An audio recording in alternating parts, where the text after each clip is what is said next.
Sometimes, life doesn't wait for you to be ready. It just happens. And for Zara Owusu, that moment had come. A month after Marrakesh, the golden glow of success had started to fade. In Kumasi, the air felt heavier, filled with family expectations, gossip, and the silent pressure to keep up appearances. Zara had just discovered she is pregnant. She tried to breathe, tried to think clearly, but every thought led back to him, the masked man, the stranger whose name she didn't know, the man who'd left her with a memory and now a life growing inside her. Her family had no idea. Her mother, Madame Regina Owusu, ran a high-end boutique and was known for his strict discipline. Her father, Mr. Owusu, was a retired diplomat, dignified, traditional, and proud of their family name. Zara knew exactly what they would say.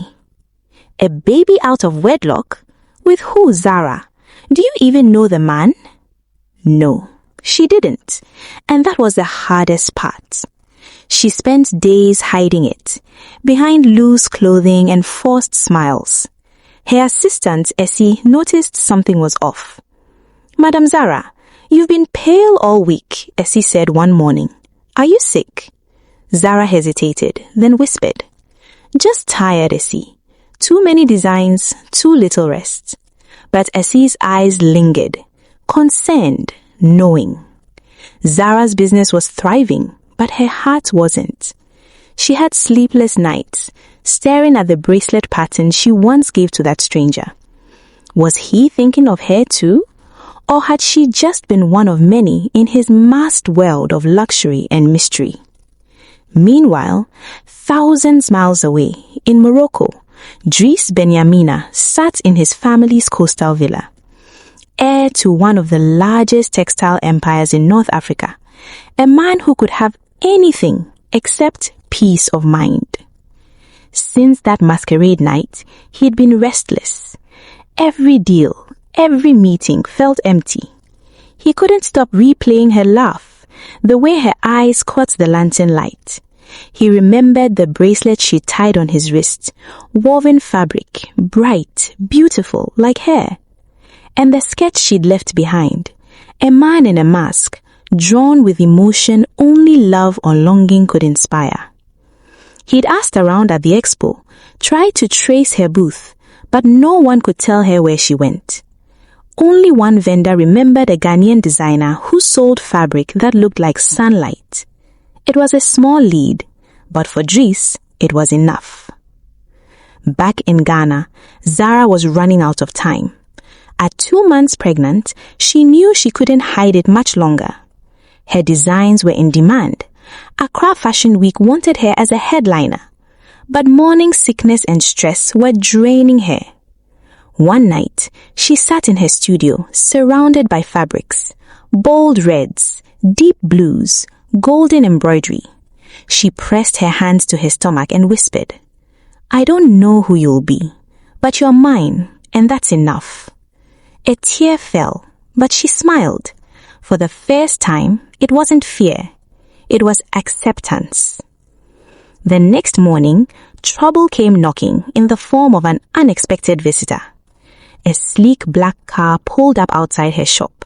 A woman stepped out, tall, elegant, wearing a sharp suit and dark sunglasses. "Miss Owusu," she said, her tone clipped. "My name is Leila Mansouri. I represent Maison d'Or, the fashion house in Casablanca." Zara froze. She had met one of their representatives in Marrakesh. Maison d'Or was powerful, competitive, and ruthless. "We've been following your work," Leila continued smoothly. "There's potential for partnership, but also certain rumors we'd like to clarify." Zara frowned. "Rumors?" Leila's smile didn't reach her eyes. "A designer disappearing from the gala? A man seen leaving your room? You wouldn't want that to reach the press, would you?" Zara's blood ran cold. "What exactly are you implying?" Leila leaned closer. Maison d'Or knows about the pregnancy, Miss Owusu. Silence. Only the ticking of the clock filled the room. Zara's mind raced. How? She hadn't told anyone, not even her closest friend. Layla's smile sharpened. Maison d'Or is weighing to make the story disappear. In exchange, you'll sign with us exclusively. Your designs will bear our label. It was blackmail. Pure, cold manipulation. Zara swallowed hard. And if I refuse, Layla tilted her head. Then your perfect image and your family's name will crumble faster than silk in the rain. That night, Zara sat alone in her apartment. The city lights flickered through her window. Her phone buzzed with messages, interviews, requests, orders, but she couldn't move. Every path seemed dangerous. If she gave in, she'd lose her independence. If she refused, the scandal could destroy everything she'd worked for. And somewhere across the sea, a man she didn't even know was searching for her, unaware that the woman she couldn't forget was now fighting to protect a secret they both created. And that's where fate begins to tighten its threads. Zara's secret is no longer hers alone. The rival fashion house knows it. Her family is suspicious. And across the sea, Dries is on his way to Ghana, determined to find the woman who stole her heart behind a mask. But what happens when love returns wearing the same mask that caused all the pain? Don't forget to like, share, and subscribe for next episode and more forbidden interracial love stories like this.